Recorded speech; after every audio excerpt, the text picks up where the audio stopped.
to share this link out.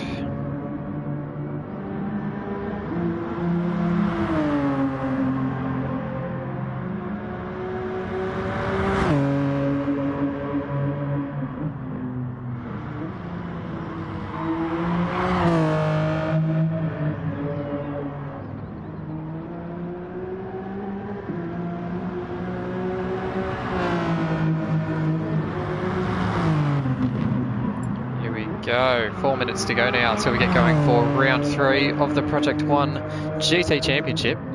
Season 7. Wow, how time flies.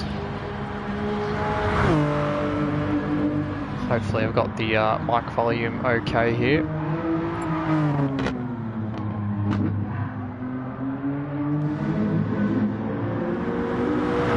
Plenty of guys in with a shot tonight. It's going to be very even track for these cars. Don't think there's any particular one that's got an edge over the other. If I had to pick one, it'd probably be, and I don't think we've got one on track at the moment actually. Nope, definitely not that spinning Evo of Tim Ann. And not the Subaru Wags either, it's this man here actually, Lunacy. The new inclusion to the championship, the Lunacy, was our early season champion. I believe he was a season 2 champion, who has stepped in to replace Tube, who has unfortunately had to step out for the remainder of the season due to real life commitments. And Lunacy is a very, very high profile addition to the already strong Team Max Speed outfit.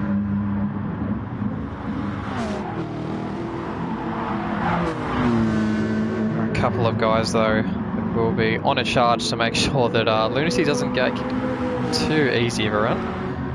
Bodhod, of course, the current championship leader, who has a very, very slender lead over Team Max Speed's Orphan Drop. And Bodhod has been reunited with that Hyundai Genesis that served him so well back in the D&E days. Not that we mentioned that. And we're just holding here nearly 1 minute till we go green for qualifying.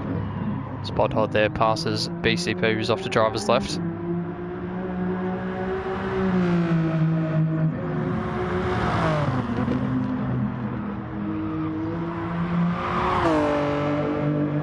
These Genesi, I guess I should say, look incredibly comfortable around the Maggiore circuit right now. Much more so than I expected.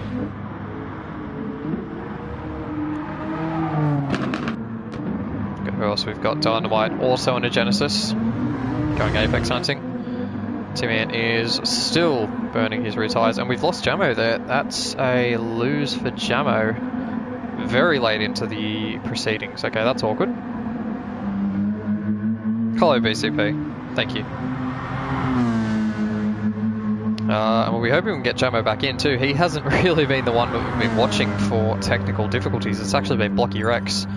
And we've got Jamo back just as quickly as we lost him there, so that's good. As Lunacy displays the damage model in GT just perfectly for us.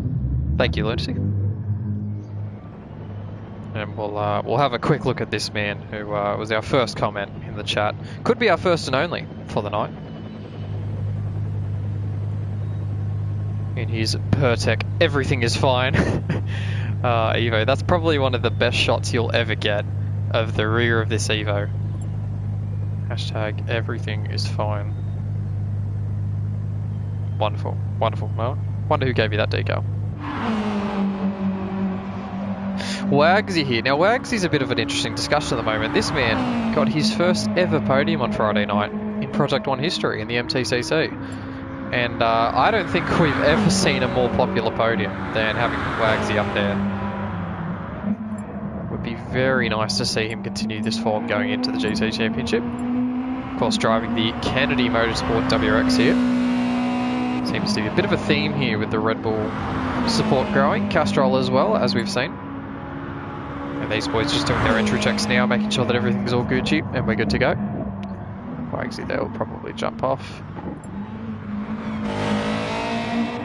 Actually, he'll just be completing his entry check too, as Tim acknowledges the streamer for the night. Thank you, Tim. Appreciate it. Much love.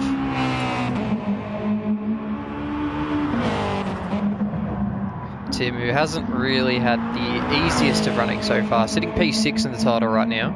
The best of the Mitsubishis, it must be said, still beating out his teammates in BCP. and Candy Cane, who is... I haven't seen him on track. What do we see here? Some Blocky Rex going back to the pits. Killing a bit of time here. I assume they're just combing out a few technical issues they may be having. Should be good to go though. I believe Jamo, yep, Jamo said he's got 15. There we go. Ready to rock and roll here around Maggiore circuit. It's a super sprint format for tonight, so we'll see 3 races of 12 laps each and reverse grid for the second and third efforts around this Italian circuit. Of course, the GT original is Lago Maggiore, not a real circuit unfortunately, but it has been an absolutely stellar track. It's received great reviews. Go here, Bodhod, our first on circuit. Of course, no shootout for these guys. It's straight on track and straight into the qualifying session. Bodhod looking to get this clean track advantage. He'll be the first one out. No dirty air to bother him. And he's got a great gap to the cars in behind too. I'm not sure if that's actually curving. It is. So Curving Texas will come out in second with a healthy train of cars in behind him. Prying Stingray already looking at making use of that slipstream going forward and maybe just pulling him along for his hot lap. We know that WRX not exactly the best car in a straight line. BK there, back in 8th, kicking it out wide. This is a great view of all the cars coming down the hill as well. Wonderful to have these GT cars back at Lago Maggiore. And I'm sure we're in for a cracker night of racing with these boys. BK, of course, the league admin, the organiser. He's been pretty ready, pretty tired, pretty ready. He's been happy now with how the league's gone for some time, and I think coming to the close now of this league as GT7 nears, I think he's just going to be a very happy man to see the end of it and see us move on to GT7. There's not a whole lot you can do with this game at the moment. It's aging, maybe not poorly, but it could be aging better. And BK himself admitted to me beforehand that he was running out of ideas and it was getting a little bit stale. But one thing that isn't getting stale at the moment is the racing and the quality of drivers. We've got some absolutely top tier drivers here with us tonight. None more so than Orphan Drop there, who's just passing Mr. BK for P8 on the road, as Jamo there with a lot of lag. Might actually keep an eye on that. And that could become an issue very quickly. Good evening, KD. Poor to you as well. Thank you for stepping aside tonight, letting me take the headset. It is very much appreciated. Don't always get to do this, so it's nice to get to step in.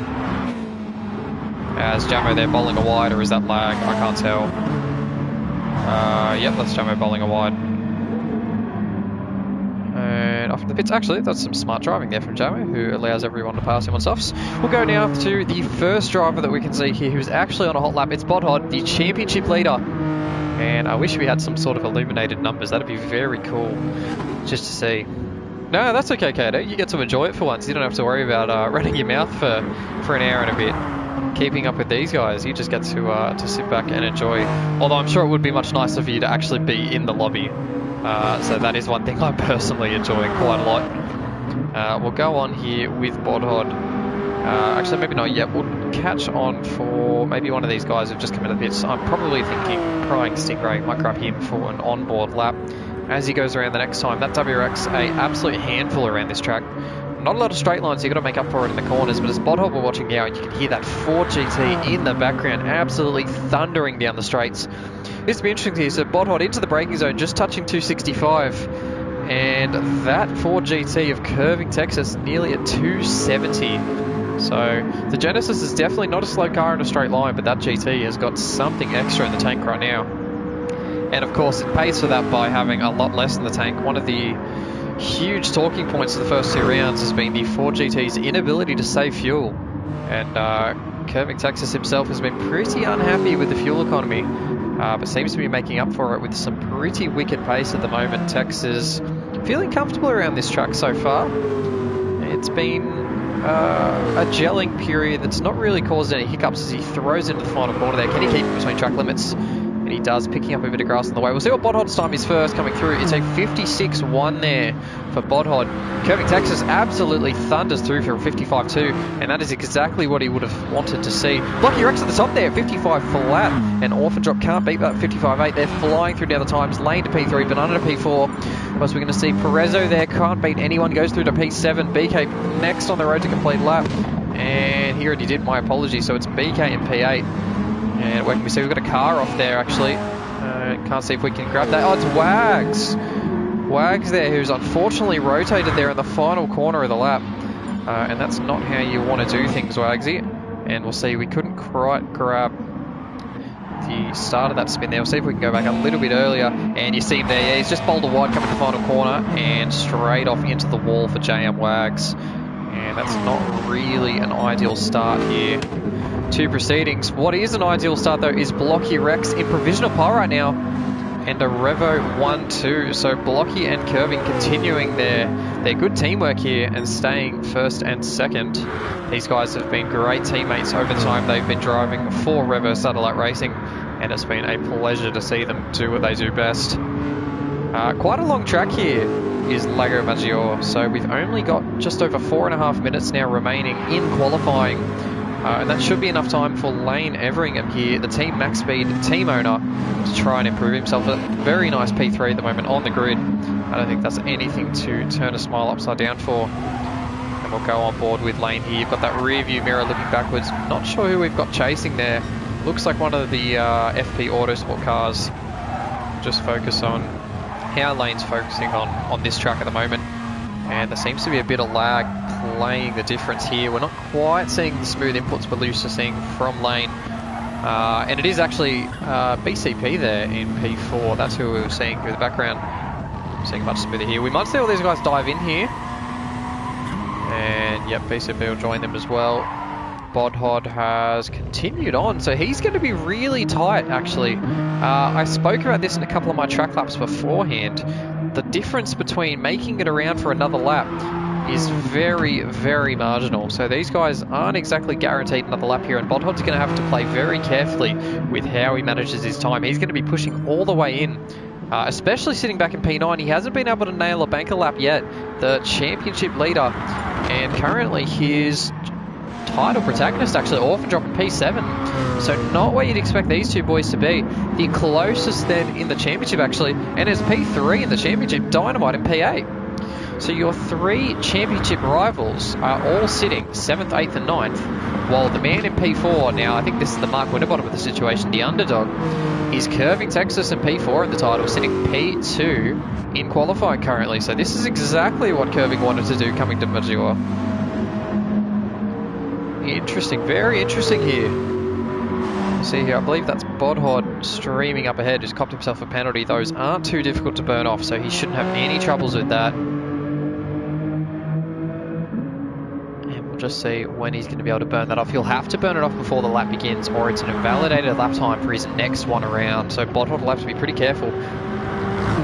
And of course, I don't actually think he's going to make it around for another lap time. This might be it for Bodhod. He might have to go now on very, very worn tyres, or he's going to have to risk not making a lap. No, Bodhod isn't going to make this, so he's got to go now. He's got to burn this penalty, or he's going to be back in P9. With 2 minutes remaining, this isn't going to work for him.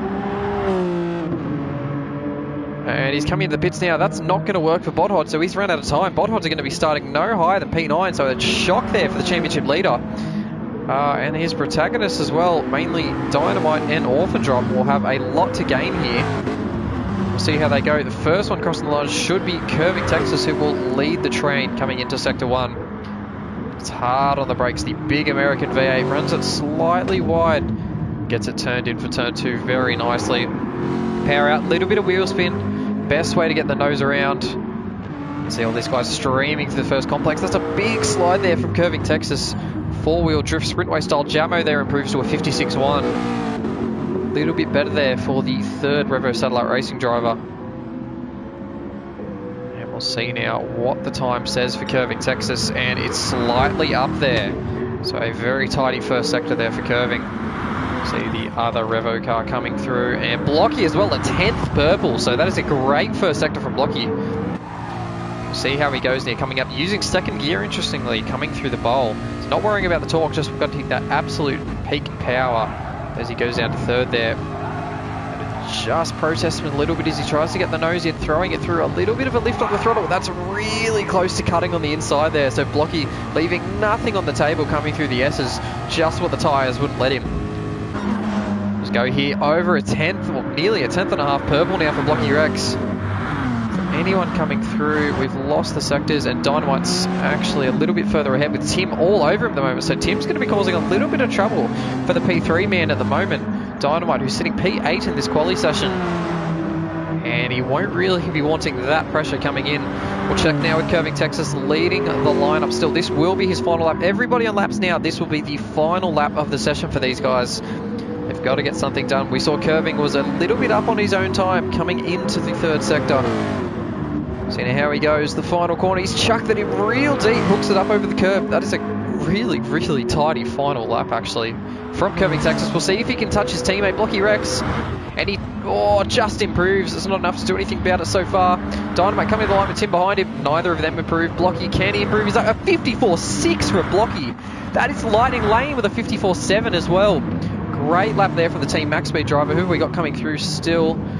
Catch on with Lunacy here, who's very, very early in his lap. BK goes to 5th with a 55.4. Anybody else coming across? Jamo doesn't improve. He's done a 56.4 his last attempt. And that was Kane there with a 56.6, and he jumps up to P12. Wagsy, who's 7 tenths up on his own lap time. Quite a way down on the Stone Towel, and following Bodhod, I believe it was. So Bodhod, has he managed to get a lap on? Oh, he has, but it's well off the pace, so Bodhod will be starting a long way back. See if we can't grab... That's the Stone Towel on a lap there. I don't know what's happening there. That looked like a bit of a mess. We'll catch back to those guys. Wags here will be completing his lap. This will definitely be an improvement for Wags. He goes to P12 and beats out Candy Cane. We'll check out Prezzo here, the Stone Towel. Not sure really what's going on here. Are these two battling, or... We'll check the sector split coming up and over the hill. But they are last to second last. Okay, I can see now they're on an ant lap. It showed before that they weren't. Yeah, they're both on an ant lap, so it'll be the Prying Stingray and the Stone Towel. The Prying Stingray, that's a good one. Starting 14th and 15th, and that's a bottom 5 I'm not sure anybody expected. We'll run through your order very quickly. It'll be Blocky Rex who takes pole position there for the Revo Satellite Racing team. That's a great lap there for Blocky to pull it out of the death of 54.6. His first lap wouldn't have been enough either, because Lane Everingham, the Team Max Speed team owner, pulls out a 54.7 in the Peugeot RC. He's had a great lap there. Only 2 thousandths ahead of his teammate Orphan Drop, so he pulls one out of his ass as well. And he'll be very pleased I worded it that way. A 54.768. Curving Texas slips down to P4 with a slight improvement on his final lap. BK League Admin P5, 55.4. BCP in P6. It'll be Lunacy, the newcomer, in P7, the old champion. Qualifying centre now, Tim Ant in P8. Dynamite P9, who is side by side with him, and Jamo rounds out the top 10. A great session there from Jamo. As we go straight into the race here, Curving Texas not particularly happy with his quali lap, as he's now explaining in another chat. And you just get the feeling that Curving will have a lot to prove here going into this race and the two preceding it. Here we go. We know that 4GT is an absolute rocket ship off the line. We'll just have to fire up the controller quickly and get some race info. But here we go. Lights are coming on now. And we are racing. Here we go. Blocky Rex gets a great start there off the line. Lane Everingham trying to pull it with him. He has the outside line. Takes the lead though around the outside. Can he hold it coming into turn 1? Dynamite looking down the inside. Blocky Rex holding the inside though. Forces Lane a little bit wider, and they go side by side through turn 2. And Lane cuts across the nose there, makes sure he's got that position, but Blocky doesn't want a bar of it. He gets very close there. Maybe a bit of lag at play there between the two front runners as these guys now pile through turn 4 now, the first time down the hill. Dynamite and Botto going side by side, and Kane very wide there in the background, and Prezzo bringing up the rear. So that's a great start there from Stingray, actually, who I believe is up to P13 here. So he's picked up a couple of spots as Prying Stingray. to grab them here coming into the bowl. Lane still leading from Blocky Rex, but here we go, coming up into the rhythm section with a very long straight coming afterwards. So this is where the Ford GT will rocket ahead. Curving Texas has moved up to P3 as well, so there'll be support for Blocky with his teammate in behind. Means that his Orphan Drop down to P4, who's grabbed himself a half-second penalty as well. So not the best of starts for Orphan Drop, who really needs to be charging forward if he's got any chance of capitalising on Bodhod's poor qualifying form. Here we go. Here we'll look at Blocky, who will he pull out of the slipstream to make a move? Not this time for Blocky Rex. So just thinks better of it. We'll sit in behind for now. See how we're going in the background. BCP makes a move on BK there. So the battle of the Jap tuners, the Evo versus the WRX, and BCP comes out on top so far, halfway through lap 1. These guys keeping it incredibly clean so far. All the way back. Kane there following Jamo, who's had a bit of a poor start, back to P12. And Prezzo there in P14. Wagsy slipped back as well. Back to the leaders here, as it's a bit of a jumble pack at the moment. Blocky seems to be all over the back of Lane, who has fired off really well at the start. Seems to have got his tyres fired up. And those soft Michelins will be very sticky for the first couple of laps before everybody starts to get used to what their tyres are like at this leg of Maggiore circuit. We end lap 1, and it's still Lane Everingham in the lead after he took the lead from Blocky Rex in the first complex. And Lane, a very, very competent driver, will be making sure that Blocky doesn't get any easy overtakes now going forward. And it's going to be a very, very hard task for Blocky Rex to try and get anything off Lane here in the future. Of course, Lane has a bit of help there in Orphan Drop. Still with a 4/10 penalty there, sitting in P4, who is going to be hounded by BCP. We'll just have a quick check on the tyres at the moment. I know this top 4 is all on the racing soft tyres, so they'll be looking for a fast start. 6th backwards though, I'm not too sure. BCP we see also on the soft rubber. BK on the softs as well, and there it is. And it's the man we were talking about pre-race. It is the Lunacy, one of our previous Div 1 champions. I guess this is the only Div we have, now that I think about it. Who started on the mediums and has a nice 1 second gap back to Dynamite, who is the next runner on the mediums. Bodhod presumably will also be on the mediums, which is good for him. There was a big moment there back there for Jamo. Yeah, that was huge for Jamo. He's lost a bundle of spots there. And back to 15th for Jamo, who, yeah, we'll see if we can catch a replay of that one. He's come through. Oh, he's just run it very wide there. Massive slide. We caught that at the top of our screen. Wasn't exactly sure how it had gone. But that's what happened for Jamo. That's messy. Very messy. We see a bit of lag there from Lane. That Blocky down the inside there. Oh, thought maybe poking a nose was Blocky Rex, the Kiwi. He's got curving all over him. These 4 are really bunching up now for the lead. And to be honest, all I'm thinking right now is this is Lunacy's race to lose. These guys are fighting very hard right now, nose to tail at the top 4. BCP has a great view of what's going on here, but there's still a little bit of jitter there from Lane. And it's a 55.8, 55.3 from Orphan, so he's been allowed to catch back up to these top 3. And this is going to be a tooth and nail battle, I think, here. And you wonder almost if there's a bit of team play going on from Lane. He knows Lunacy started on the mediums. He could just be sitting back and holding these guys up. He knows he's not going to be passed too easily. That Peugeot very, very handy in the corners. Just the GT straight line speed to worry about. Lane could be backing these guys up, just trying to make sure that maybe Lunacy's got a bit more of a free kick towards the end of the race. Maybe a bit of a left field suggestion, but you never know. Lane there coming through the bowl section. Got a nice Orphan Drop there. He's got a bit of a run on curving. Didn't have the best bowl section, did curving, and still managed to pull ahead coming into the rhythm section. And this is a very, very tough place for the Peugeots to pass the GTs coming on to this long back straight. BCP there stepping out wide as well. Oh, that was BK. Very sideways there. And these guys not leaving anything on the table when it comes to this rhythm section. Trying to make sure they get every inch of racetrack they can to improve their speed. Of course, BK needs it. He's got Lunacy all over his rear at the moment. Lunacy, of course, on the medium tyres, so shouldn't have the grip advantage that BK does. But these two cars probably very well matched at the moment in both cornering and straight line speed. And Lunacy trying to prove that maybe that Peugeot's a little bit better off than the Subaru at the moment. 3-car battle in behind. It's prying Stingray at the back of that one.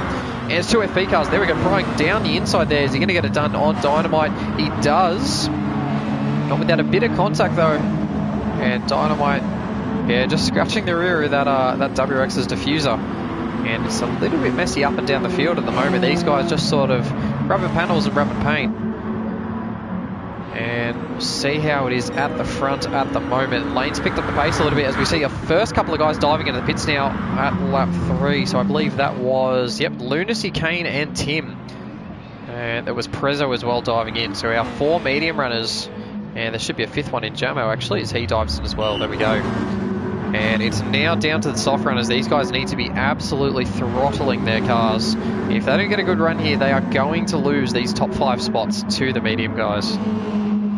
And that is not what they want to happen. So that's why we've seen a bit of an increase in pace from Lane, as maybe he's understood the severity of the situation. Blocky there, very wide in the braking zone.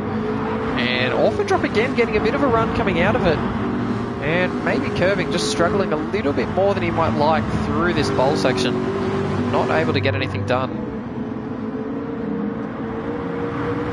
And you gotta wonder here, Blocky's been unable to make any inroads on Lane Everingham so far.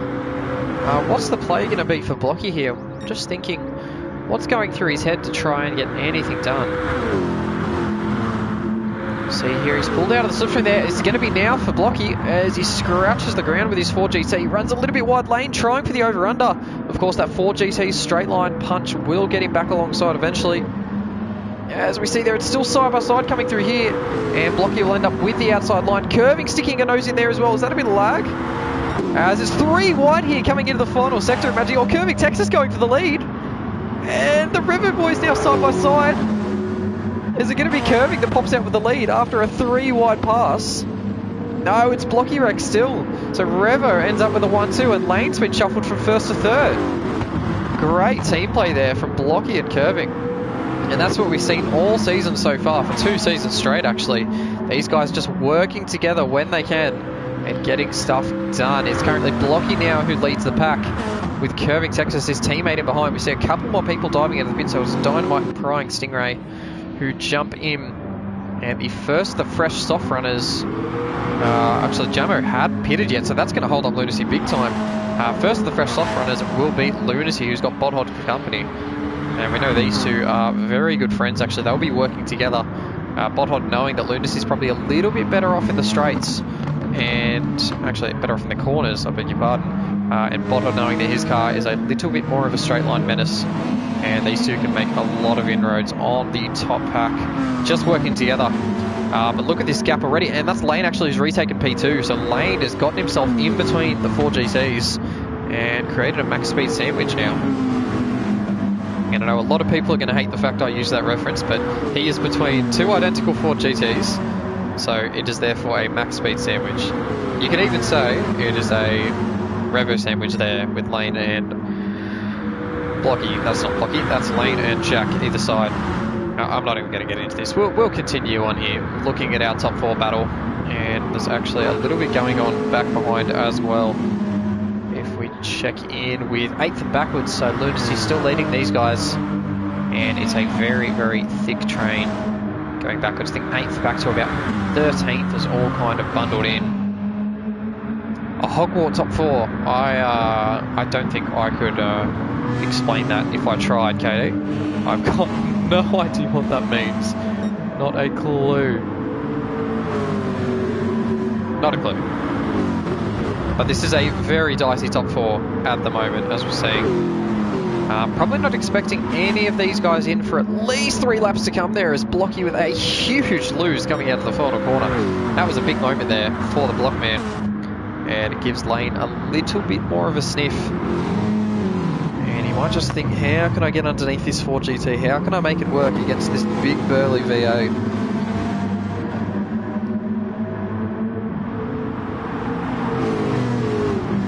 He's got Curving Texas all over his rear as well.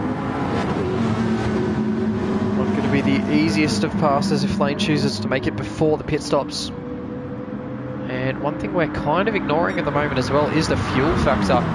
12 laps at Maggiore and 3 times fuel wear isn't exactly strenuous to these cars. However, we have seen some terrible fuel mileage from the 4GT. We'll check in here with Blocky Rex, who is a serial short shifter. Seems to be doing a little bit better than Lane so far in fuel. So good signs there for the Revo boys. Curving Texas as well, just matching those front two. And Jack as well, another serial short shifter, doing quite well, probably on par with Blocky. Here we go, that was Curving Texas pulling out the slipstream. Blocky as well with the teamwork, helping him out there. Hopefully this doesn't get messy between the teammates as Lane's left out to dry here on the outside. And Curving a little bit sideways in the apex, maybe some contact there with Lane.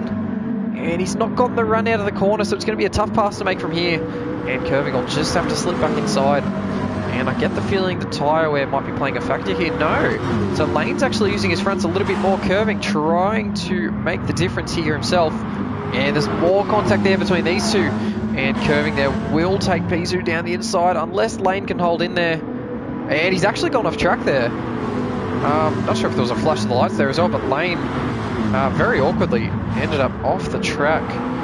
We'll see if we can go back and just grab an onboard there. What happened? It was Lane following in Blocky, and we're getting a nice flashy keyboard there. And there is contact, you can just hear it there with Curving. And he's still down the inside, and yeah, there's mid-corner contact there, and not a whole lot of room left by Curving Texas. So you can see there, Lane's just dropped in behind the two Revo cars. He's got his teammate in the fellow Peugeot Max Speed car in, or maybe down his inside now actually, is Orphan Drop, he is. And these two are just constantly losing each other time now. And it's all kind of falling apart here for the Max Speed drivers. Jack might be looking at an overtake, just thinks better of it. The two at the front though, going side by side. And it's Curving Texas who's taking the lead now. So Blocky makes a big mistake up front. We just saw that from onboard on the Peugeot behind. And it's changed for the lead as Curving Texas takes the lead for the first time this race. I say for the first time this race, he did take the lead momentarily in that 3 wide moment with Blocky and Lane. But you can absolutely say he is in the lead fair and square right now. We'll go in behind and just check on P5 at the moment. Banana Cake Pie has been running a very, very tidy race now for P5. Look at those lap times as well, extremely consistent. 0.7, 0.8, 0 and 256.1s. This is some really tidy driving from BCP to keep up with these guys. He hasn't had the best of seasons so far. He's being beaten by his teammate Tim Air and is currently sitting P10 in the Drivers' Championship. P5 in the sprint race at Dragon Trail was his best result so far.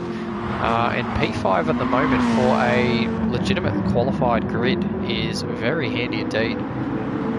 As we have a look now, and I'm starting to think JM Wags might be about to get in the way in a lot of these guys. And Wags probably won't be pitting anytime soon either. A 3-lap minimum on each tyre means that he doesn't need to pit for another 2 laps to get off these soft tyres. And it's Lunacy now who's going to have all the hard work to do as we'll go on board. He's got Bodhod in behind and a couple of penalties for the guys in behind there as well. And we'll see how easy it will be for him. And it's Wags actually into the pits early. So Lunacy, the seas are parting now for the Team Max Speed driver as he sets a 55.4. And Prying Stingray, we just saw that in behind. That's a 54.6 there for Stingray, who's in P9 and getting into it with the FP Autosport boys. And he's not thinking about a pass around the outside there, is he? Kennedy Motorsport driver, well renowned for going for some dicey overtakes and some interesting moments Prying Stingray been involved in the past. We won't get into those because at the moment he's the fastest man on track with 54.6. We will just check though.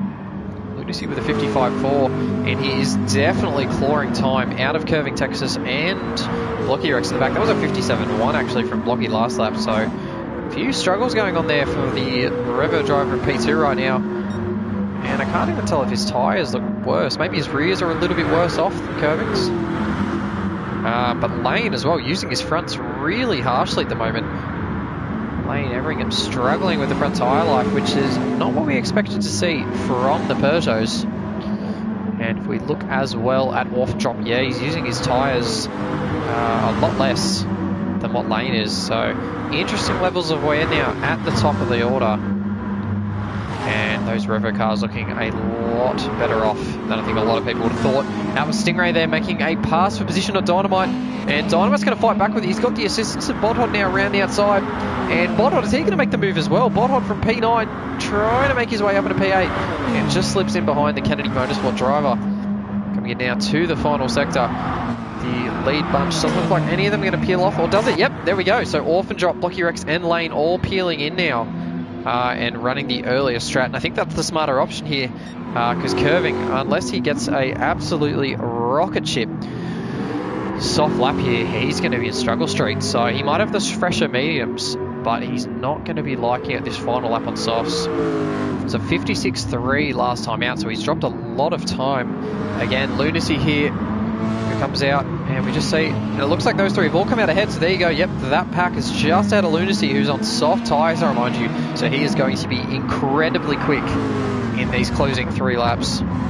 Closing 4 laps, I beg your pardon, actually. So these guys, yeah, they've pulled the trigger a lap early than they need to, and that's Lane now with the run on Blocky. And we'll see if we can get that done. This will be a better view, actually, sitting in with Orphan Drop, and Blocky might just have to bow out of this one. There's a long straight coming up, and if he wants it bad enough, he can definitely take it back as Lane there. A very tidy move up into P2. But I think the place that everybody's watching now is Lunacy in P5, and he's got 2 of his teammates sitting there in 2nd and 4th.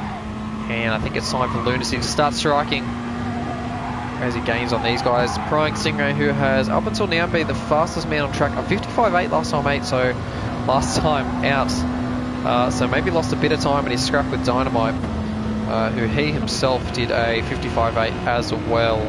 So not a whole lot of time lost between those guys, actually, as there's a bit of lag there from Blocky. No, that's Lane, my apologies, in P2. So yeah, not very normal to see Lane lagging. And hopefully just a graphical glitch. Yeah, looking very good for Lunacy KD. Too true, mate. He's rounding these guys up very nicely. As we'll see here, Curving Texas has to pit this lap. And he'll come in now. He'll bring in the big burly 4GT into the pits there. 26 litres to go. And this is going to be the interesting battle now. I don't think he's going to come out in the lead, even though he had a nice little buffer. But Lane has had a pretty good out lap. Jump on board here. Will we see the 4GT come out just ahead of Lane? Again, this might be a better view to be looking at. Curving now coming out of the pits, and it's going to be oh so tight here between these guys. Curving's got the inside line. Lane around the outside. He's in the grass there as Lane couldn't pull it up, or could he? And he might be vulnerable to Blocky now. Yep, there we go. Blocky with a great run. Orphan Drop getting amongst it now. Lane, who has the outside line, turns into the inside for the next corner. And he might just be able to hold that position. Jack as well getting involved. Was there a bit of contact there with his team boss? And that line seems a bit too tight now for Jack, as Blocky has managed to stretch his legs a little bit more. And look at Blocky now. He's surrounded by an absolute sea of Peugeots, as Jack nearly running wide there. And not quite familiar with these fresh racing mediums just yet, as he gets a great run there on Blocky. These Peugeots are really, really good out of the bowl so far. Blocky having to run defensive. These guys don't want to go side by side through there, especially not with Lunacy so close in behind. Very importantly though, Curving Texas, 1 second back to Lane Everingham. The Curving's got that jump that he's got. I didn't think it was going to happen, to be fair. I didn't think Curving was going to have this gap back to the field. And he's just managed to edge it out. This Lane here will definitely be under pressure. It's crunch time for these guys. Blocky will be looking for a move. Orphan Drop will be looking for a move. Lunacy and Stingray, who are 2 of the quickest guys on track right now. Lunacy, to be fair, a little bit further back from... Oh, apologies, it was Stingray. He's a little bit further back from Lunacy. And actually, he's used his tyre a little bit less, so Lunacy has leaned on his rears a little bit more than Stingray. Might not have it towards the closing stages of this race. It'll be 2 laps to go after we cross the line this time around. And this man looking ever so comfortable now at the front. He's just sort of holding on to his lead. Just over a second now is Curving Texas. And another straight here just to sort of stretch the legs of the 4GT. And it's a big wiggle there for Blocky. P3 getting a bit sideways. We've seen him unstable in the past. And more of the same there from the only American car on the grid right now.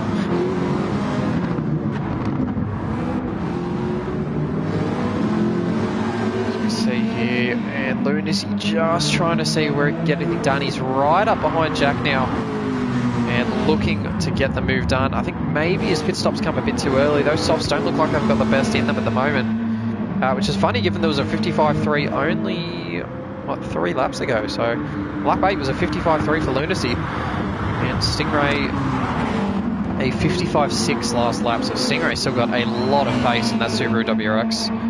And I reckon you give him half an opportunity and he's going to jam it down the inside of someone. There's still more battling going on back here as well. PCP, who slipped down a little bit further than I thought he would have, down into P8. He's got his teammate Candy Cane at P9. We seem to have lost Tim Ant as well. Back in P12 actually for Tim. Not having the best of runs in the Mitsubishi Evolution at the moment. I think he'll be hoping for better things come the second and third race with the reverse grids. We'll move on here. Curving Texas still with a 1.3 second lead. Lane now having 6/10 advantage over Blocky Rex, the second of the Revo cars. And still with a bit of a blip with the lag now. And it's Blocky who's got all the pressure now. He's only just getting wisps of draft from Lane. He's got 2 Peugeots all over him. That was a great exit from Orphan Drop there. And just chooses to tuck back in. So choosing his spots really, really carefully now is Orphan Drop. And this is tightening up a lot at the moment. These 6 drivers are all incredibly close.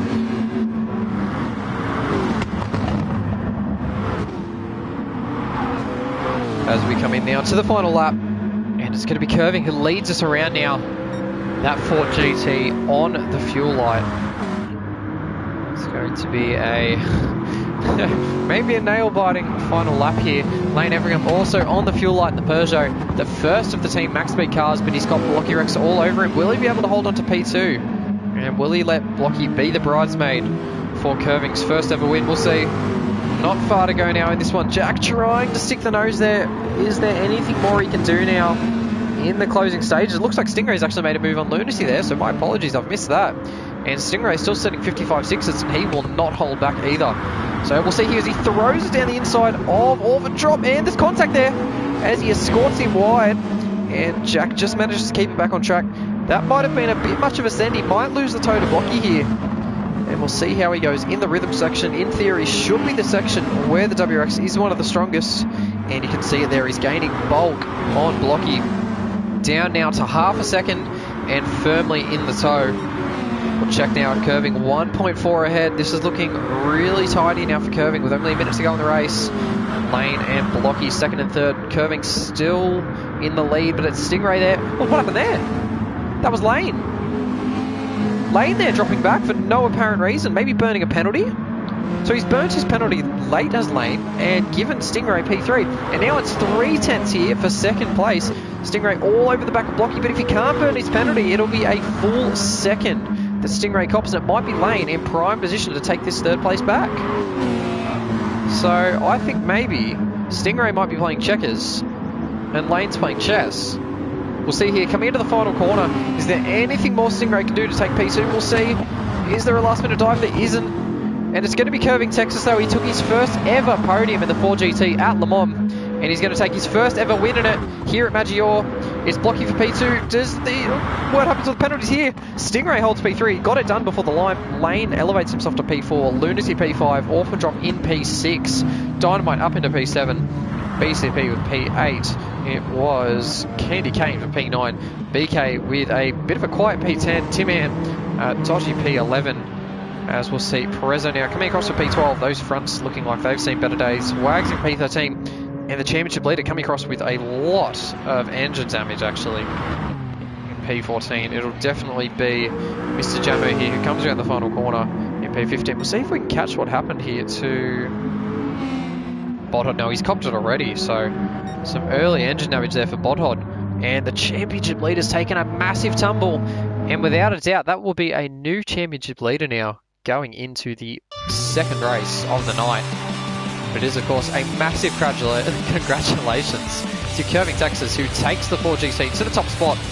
And that'll be Revo's first win of the season as well. The Season 5 champions who step up to the plate and take a win.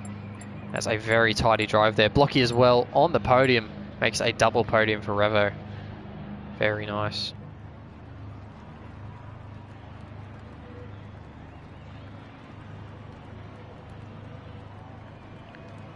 So here we might save that replay just for reference.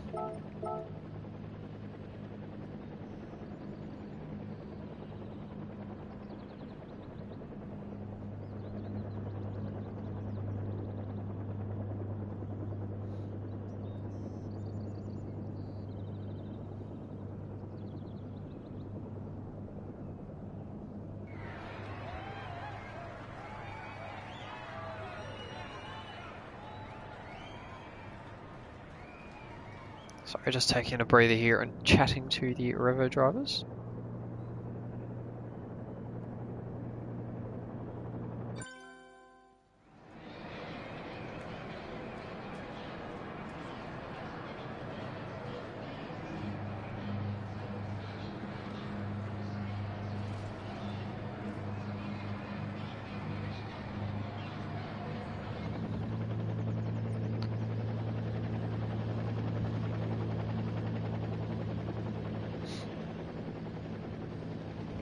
As we see there, actually BK reporting a tyre glitch, which definitely would have been one of the reasons he slipped a little bit further back than we're used to seeing BK.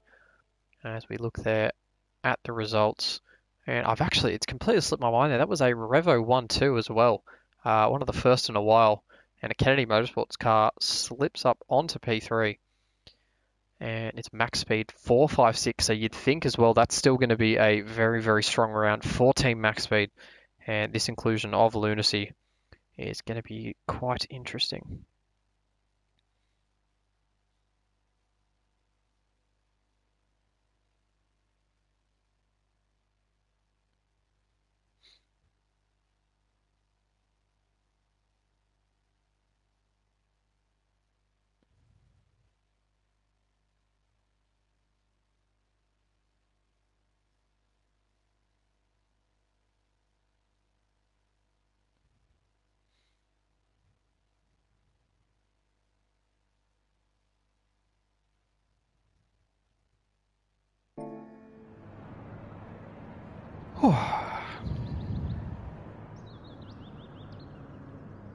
That was an exciting one. Lots of battling going on at the front.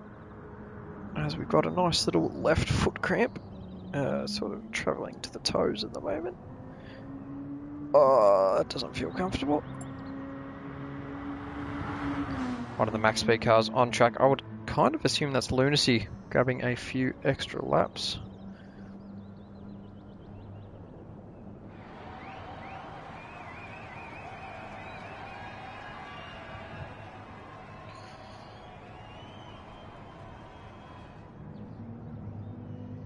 This toe cramp feeling incredibly uncomfortable.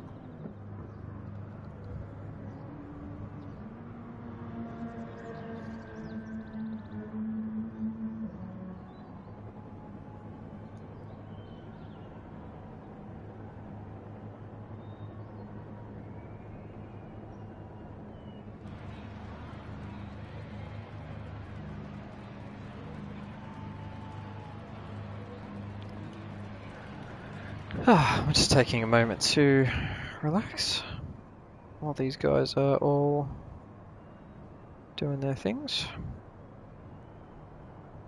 Actually, I might just be able to see how long that race was if it shows a race time 23 minutes there.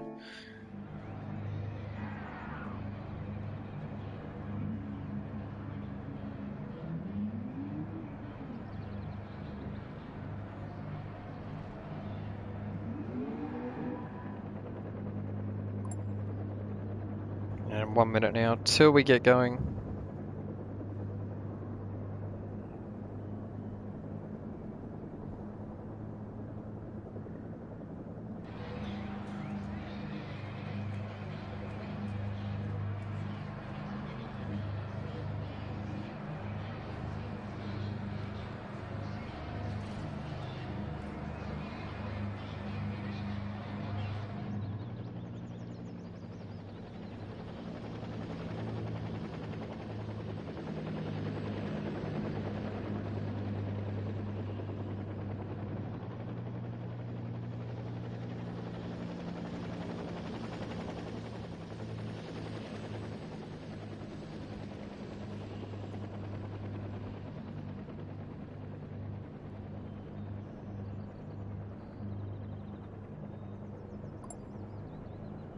And here we go, we've been given the go-ahead. And I'll try and get to spectate now, so I don't miss out.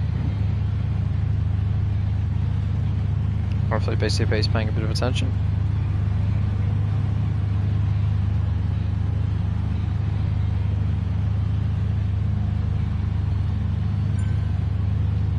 And here we go. We have started it up once again.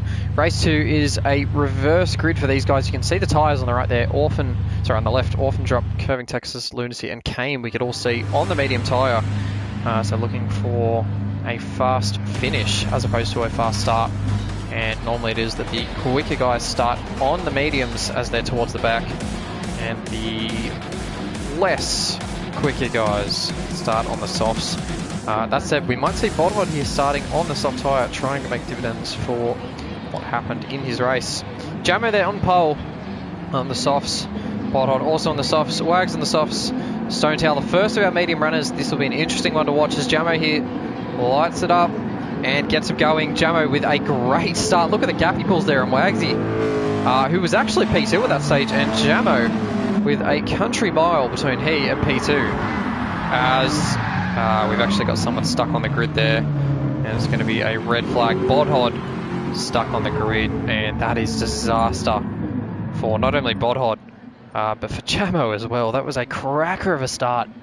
I'm not sure you'll see one that good ever again, if I'm honest. That was very impressive.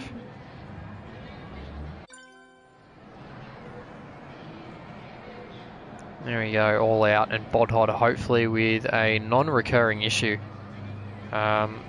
Hopefully he's able to start this race. Not sure who his issue is with, actually. Very interesting to see that he isn't able to start this next race. We haven't had anyone drop out either, so not sure why Bodhod would have done that. That's really peculiar. And we may even see a last-minute reserve step in, of which I think the only one right now would actually be me. So it'd be me stepping into the Genesis, which isn't exactly my most comfortable car. Fingers crossed Bodhod is able to get this up and running, though. It would be a much nicer experience for everyone. Bodhod, I'm sure, the highest on that list.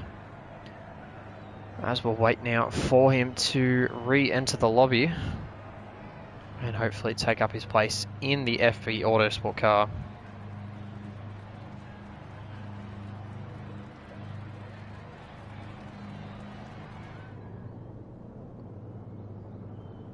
And I might just save some time just in case and grab myself a FB Autosport livery. Just in case things go south from here, as we don't seem to be able to get Bodhod back in. He's just taking his time. It's probably a hard reset for Bodhod, so no reason really to stress. And hopefully he's able to get off the grid a second time. Starting close to the front as well was Bodhod, so it would be a very good race for him if he can get things underway. He had his teammate and team boss in Perezzo, the Stone Towel, very, very close to him.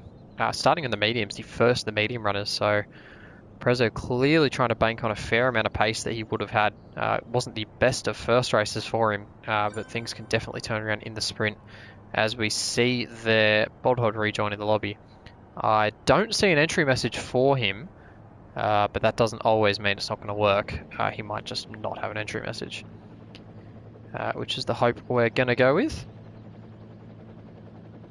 Hopefully he's able to jump back on here and we can get things underway. Hopefully it's as simple as a simple reset of the game.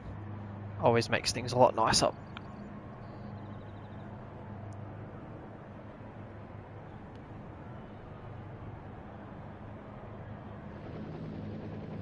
As we're still waiting here for Bodhod to jump on. Just going to spectate. And there we go, we've got him here in P2 and Bodhod is back on the track. And the only thought here is because he's caused a res flag, I'm not entirely sure he may be reset to the back of the grid. Hopefully everybody's got 15 and these guys do it properly.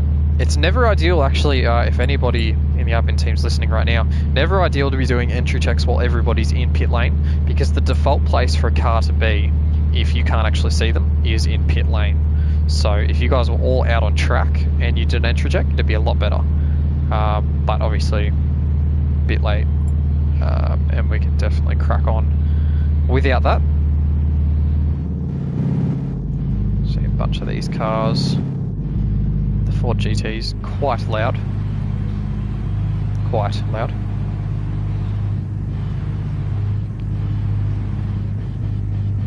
and this just seems to be the light button. We'll sit on here with BCP and just await his go.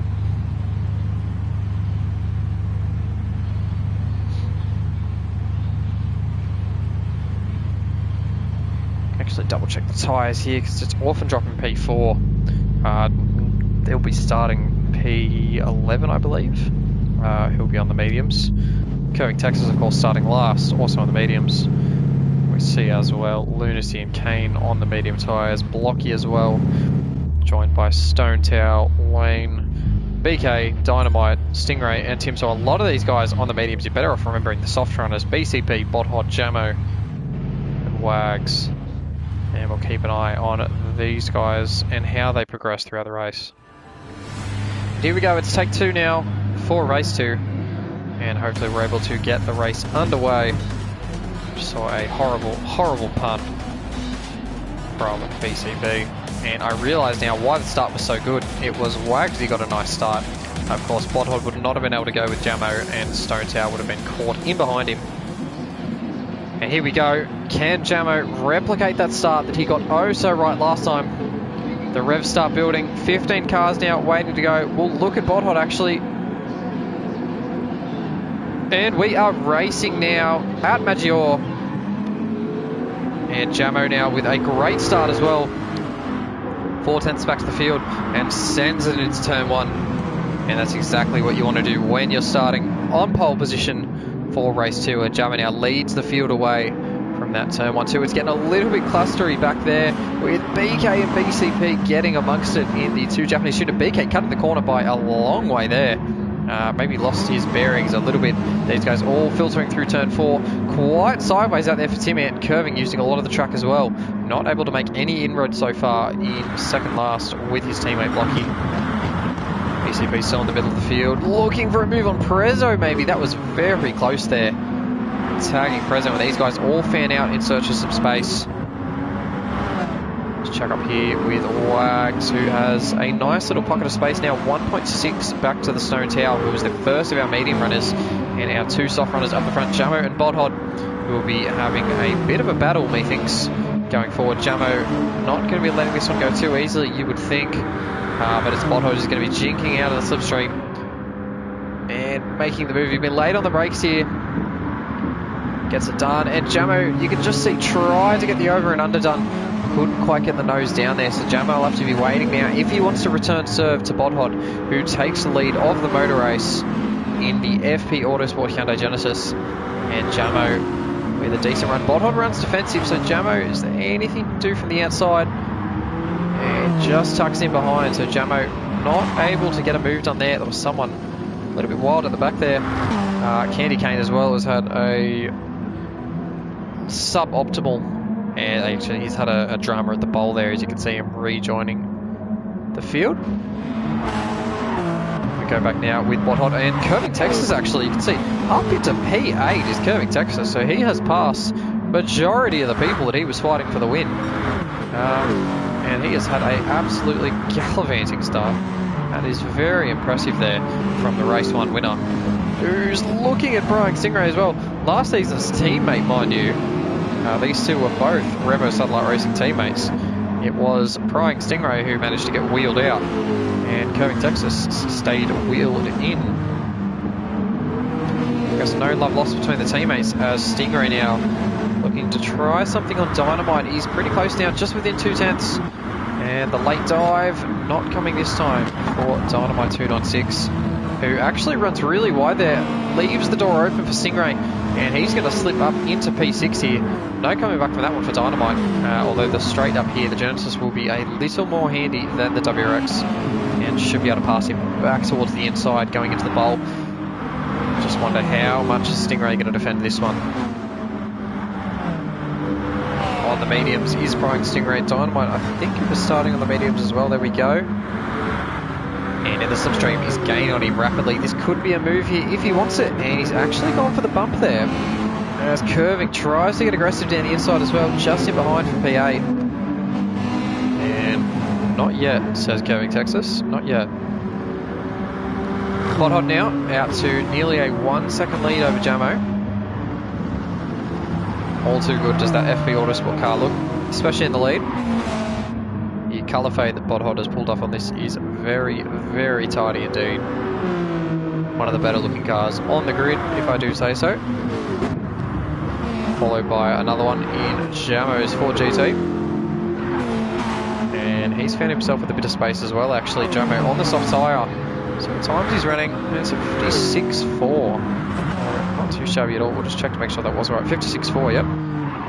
And Wagsy, who's got BCP for company, and he holds onto him around the outside. Hopefully he's not gone too deep here. BCP looking for the over-under. And Wags able to hold on for now. So these guys still going side by side. And the time to Jamo just slowly slipping away. BCP with a better run coming out of that corner.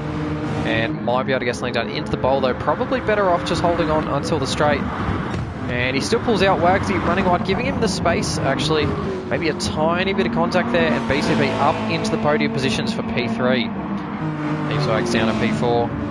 And Dynamite currently leading the train of the medium runners, who's overtaken Perezzo in recent times to become that lead of the medium runners. And there's some hot property in behind as well, with of course Perezzo in P6. Last race has went out, curving Texas in P7. He's all over him here, and you've got to think there's going to be an overtake coming down into the bowl section. See, he's got that WX parked in behind him. This Ford GT is pretty handy in a straight line. The Genesis as well, no slouch. Prezzo's got the run, and that bump's actually going to cost Prezzo P6 there, as Tex down the inside in a very tidy move. Pardon me. Prying Stingray there, trying to make something of this as well. He's got the toe from curving, he just steps away from it now. As we're looking here, and Stingray as well, able to get it done as he's running it very wide there. And is that trying to move on Tex? No, not quite. He's still got a bit of a nose in there. Goes momentarily, and it all kind of sorts itself out as Perezzo there actually finding himself a little bit wide. Under attack from his twin brother, Orphan Drop there, who is around his outside, I believe, still. And not sure there's anywhere helpful you can go from there. He's still trying the move, though. Around the outside is Orphan Drop. And, of course, it's the medium runners who are actually now diving into the pits. And there we go, so Orphan Drop staying out one lap longer. Dynamite as well will join that club. Lane as well with BK, Blocky, Kane, and the rest of these guys are all coming in. To see there, the Revo Ford GT from up above comes out on the soft tyre.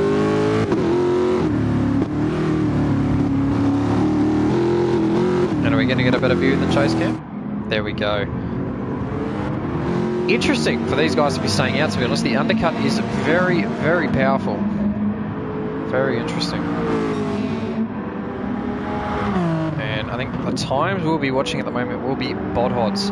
He's had a bit of a shocking round thus far. Of course, in the final race, or in the first race I should say, the last race we saw, he came in second last of all the runners. And definitely not the way Bodhod wanted to lead into this Maggiore round.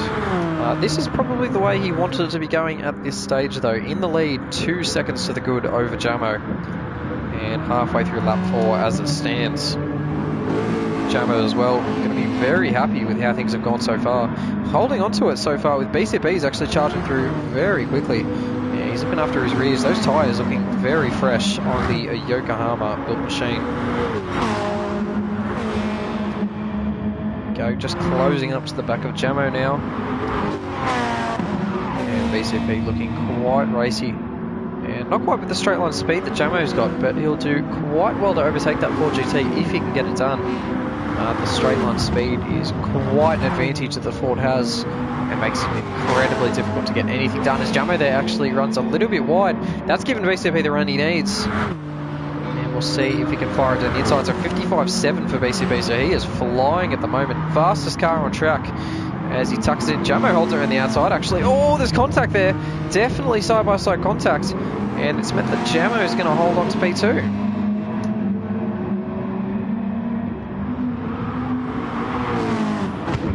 So here BCP trying anything he can to get this move done and into P2. This is costing them both time at this stage. BCP, obviously one of the quicker guys on track right now with the soft tyres.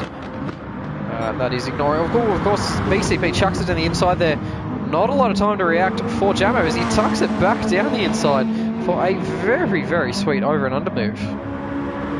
And these two making a great race of things as it stands.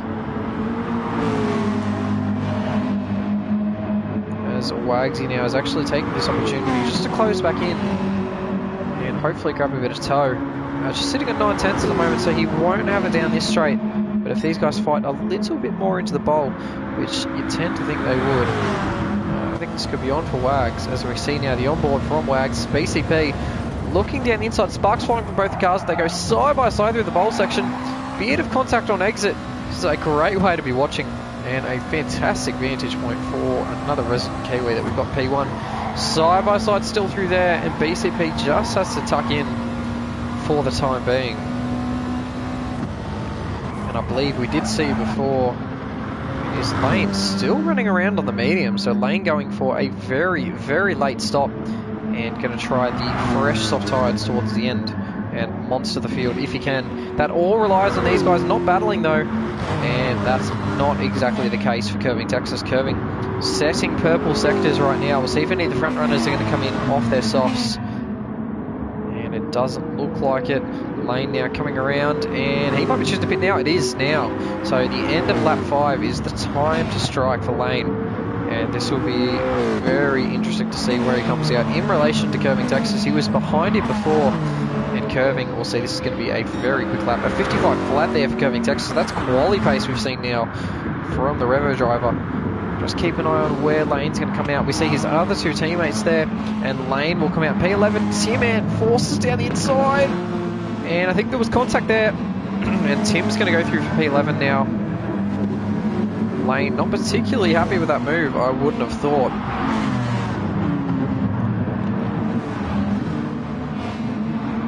And this may be a slightly overthought strategy from Lane. I'm not exactly sure the amount of ground he's going to be able to make on those fresher softs. Of course, Lane, an incredibly quick driver as it is. But these guys at the moment sitting towards the top of our soft runner stack are some of the quicker guys as well. Brian Stingray said 54.5, if I could actually target him. 54.5 last time out, and he's actually pulling up to the back of Curving Texas as it is. So Texas might be in his right here to just sort of think about it. Maybe pull aside if the opportunity came and let Stingray lead him for a bit. What's that? WRX a little bit slower in the straights, going to be a whole lot better in the corners. So that would be a little bit of a gain there from Tex if he was able to let him through the corners for a bit of added toe. Of course, these guys are racing drivers after all, and they're not going to want to let any position slide. See there, a couple more dicing in the background. It's Lunacy there with BK down his inside, and I bet BK didn't expect to be dicing with Lunacy tonight, as these guys separated by nothing. Lunacy still tucks ahead, and it's Lane now who will be looking ahead and thanking his teammate for hopefully opening things up a little bit more for his arrival. Lane's still got Tim all over him actually. Tim not really giving this one up. That was Lunacy tucking out of the slipstream, sorry, on Dynamite. He fires down the inside here and actually holds out, so he leaves himself quite vulnerable to BK, and definitely some contact there. Maybe a better bump and run here going for Lunacy. As he try hold around the outside, surely not there. No. Dynamite holds on. BK sticks the nose in there. Lunacy saw him coming, and these guys are going to run side by side, and Dynamite gives BK the toe. Here we go, a bit of favoritism coming into play here, and these guys, none of them teammates. It's just Dynamite picking and choosing who he wants to help.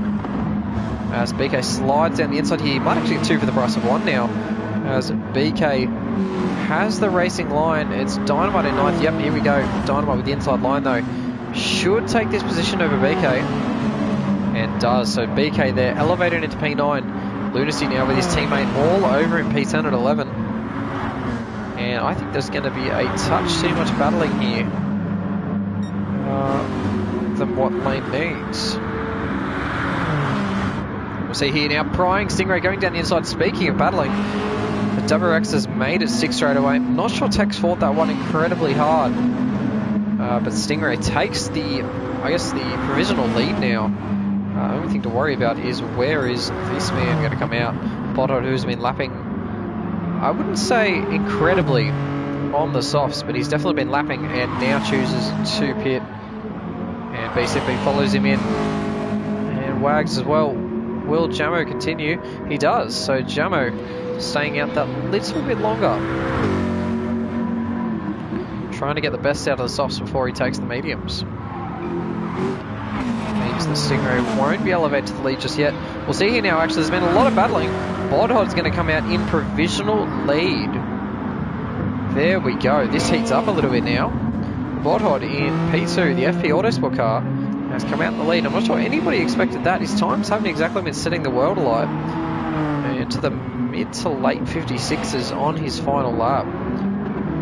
So this is going to be interesting now, because Stingray and Tex kind of need to put their head down and make sure that Bodhod doesn't stretch his legs and gap the field. Of course, fresh medium's not the quickest rubber that these guys can be on, but certainly not the best. Certainly not the worst, I believe I meant, as we saw a change of position back there. I believe that may have been Wagsy and Lunacy. Wagsy now following his team boss through P7 and 8, the two Kennedy Motorsport Subarus. The other one currently sitting P3 and looking very racy. He's taken a lot out of Bodhod and Stingray so far this lap. 7/10 of a second, just in half a lap. So Stingray with a lot of pace at the moment in that Subaru, and should surely be able to catch Bodhod and pass him before the end of the race. As these guys are going wild in the background here, I'm not sure who we need to be looking at. Do we have an off of any sorts? It's Dynamite and Lunacy going side by side though. Dynamite not giving him an inch and showing him out wide. Was lane a bit further back than I expected to be. Lunacy now trying to make it work down the inside. Dynamite wise to that. Late on the brakes there for the seasoned runner. Too wide there. Jamo there hits from the lead, so it's Bodhod who will come across the line now and take the lead of the Maggiore GP GT round. And Wags and Lane sitting in behind there, and they're running out of time too, so we're starting lap 9 now, meaning there are 4 laps remaining of this motor race. And Bodhod has got a very blue, very Japanese car now. On his tail is Hyundai versus Subaru, Japan versus South Korea. FP Autosport versus Kennedy Motorsport, and it's Stingray versus Bodhod. More importantly, Stingray with a great run coming out of that corner. Surely he sends it down the inside here, unless he knows that Hyundai has a great deal of straight line speed, which he might have as well. Might have just had that in the back of his mind there, as he pulls out of the slipstream there, and don't think there's anything to gain around there. Medium tyres not looking anywhere near as comfortable as what the softs are. Stingray now showing it as well, and this is starting to invite curving Texas in for a sniff. So we'll go on board now with curving, and it's down to half a second the gap here. He's going to be on these guys in the braking zone, and not exactly sure how this one will go. Stingray now looking for the move, brakes late down the inside there, and using the extra tyre grip is Stingray. But doesn't get the best run. Bodhod now trying to return serve around the outside. The straight line of the Genesis working out. Has to back out of it there. Cost himself a fair amount of time. These two just looking like they were going to run wide, actually.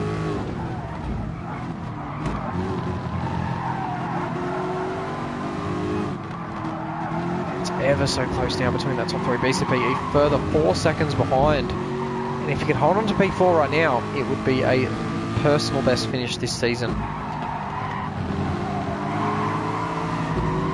See that Tex with the run, and it's very tidy. Of course, this Genesis is going to be helped along by the WRX, and this might be what wins it for Stingray at the moment. Oh, there's a bit of contact there. That's so close there. Bodhod with a bit of a late movement, and if he made contact there with a bit more velocity, that could have been Stingray's race over. But it's Jed there, curving Texas. A fantastic move around the outside, gets it done.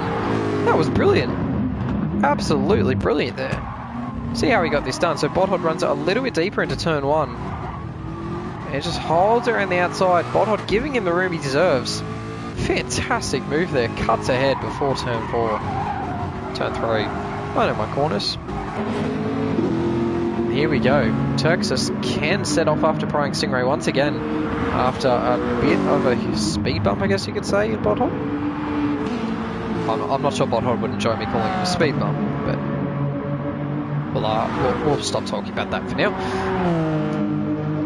And next on the list that Botthod is on is this man here, BCP, who's on the mediums now, and he's actually got Orphan Drop and BK for close company. And both these guys have been lapping faster than BCP, and more of a matter of when and not if or how.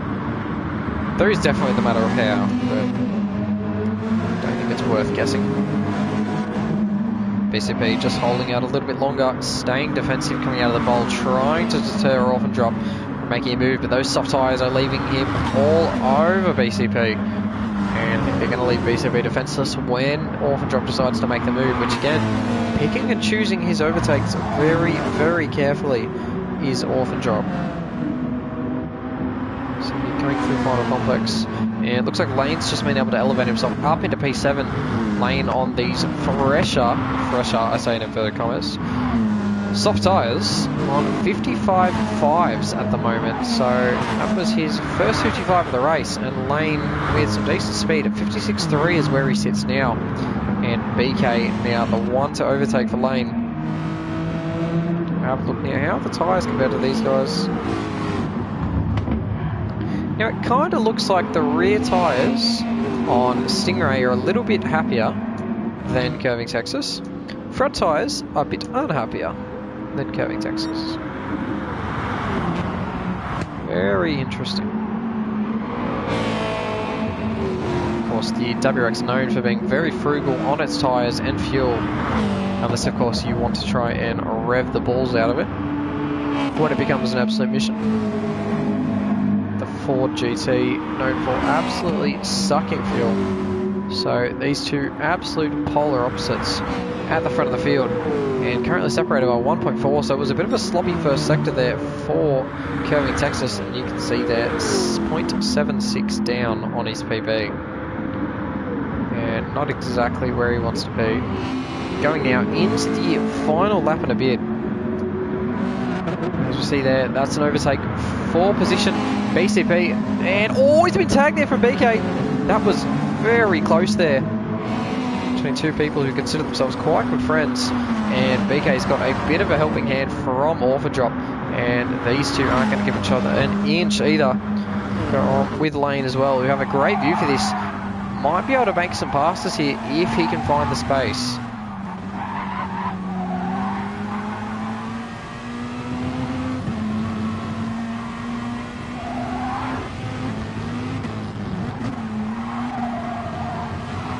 See there, that was BK running quite wide out there in the Subaru, and Jack Orphan Drop's going to have the run.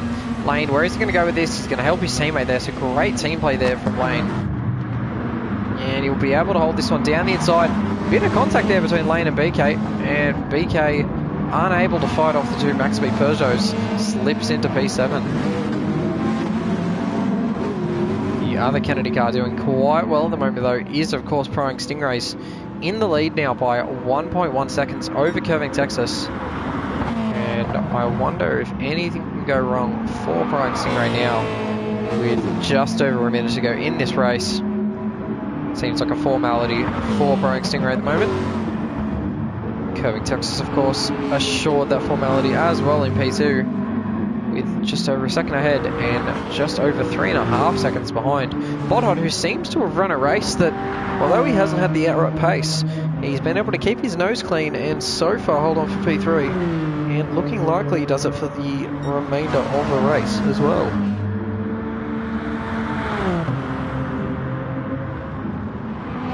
Step back now to BCP, as that was a big slide there from either Curving Texas or prying Stingray. These two are actually really tight on fuel as well. Tight enough to become a worry. It's Orphan Drop now all over the back of BCP with his team boss Lane in behind, trying to give him some encouragement. I think Lane might be getting a little bit impatient now, sticking the nose here coming into this final sector.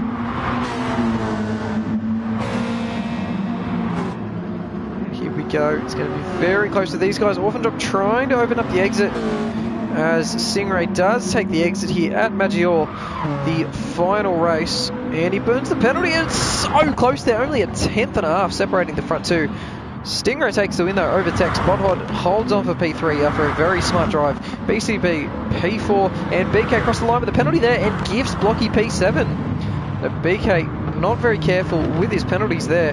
Lunacy just in P9 with Tim Ant in behind in P10. Dynamite P11. Another lackluster performance there from the FB Autosport man. JM Wags comes home in P12. Kane in 13th. Jamo 14th. And I believe... I'm not sure who we had in P15. But it is a big congratulations to Frying Stingray, our second winner of the night after curving Texas, who grabs a well-deserved win with Kennedy Motorsport. And we'll be able to go up and save our replay here and just check who was P15 actually. I didn't catch it. It was Prezzo, the Stone Towel. So, not a great round for FP so far. These guys have struggled a little bit harder than I think they would have liked to have.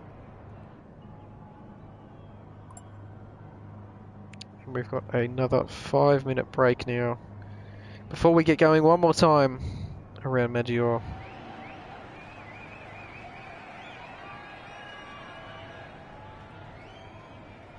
I think we'll take this time just to have another breather, grab a drink maybe, and reset ourselves before race 3, which of course is a reverse grid of the race results. I'll leave you guys with those. Of course, our bottom 3 is Kane, Jamo, and Prezzo, who will all be starting towards the front of the next one. And we shall be back shortly.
And here we go now. Hopefully you guys have got me once again on the stream. And we've gone and retrieved a beverage from proud sponsors of the Belfast Community Group, Canadian Club Dry. Drink responsibly. God, if that gets us demonetised, I'm going to cry. And it's been that 5-minute wait now, so we should be good to go any minute now. Just waiting on BK to give the go-ahead to Banana Cake Pie, our room host, as always. Been a very, very loyal servant to Project 1 eSports, and that won't change one bit going into GT7. Very exciting to see him continuing with us. See a couple more drivers making the plunge with tyres as well. Lunacy and Kane starting on the soft tyres, and not sure there's any more. Let me just check. Jamo maybe not happy that we're a little bit behind time. Blocky Rex also going on the soft tyres looking for a start of fast proportions. Prezzo also on the softs, and that seems to be it. So 5 drivers on the soft tyres, I believe that was. No, 4. Lunacy, Kane, Blocky, Prezzo. So those are the guys that we can keep an eye on. Of course, of today's runners, it's probably Lunacy and Blocky, the two that we want to watch closely.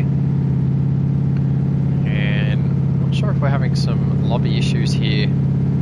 Just trying to get going. Discussion happening maybe behind the scenes. We should have been past our 5 minutes already.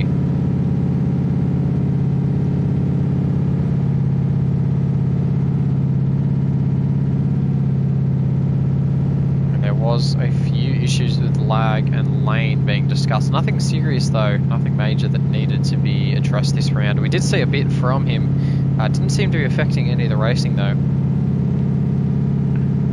Entirely sure what the hold-up is at the moment.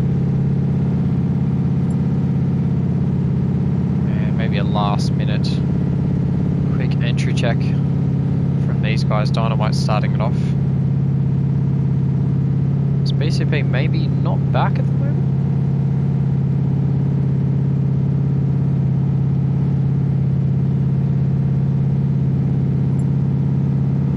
There we go. He's been given the go-ahead now.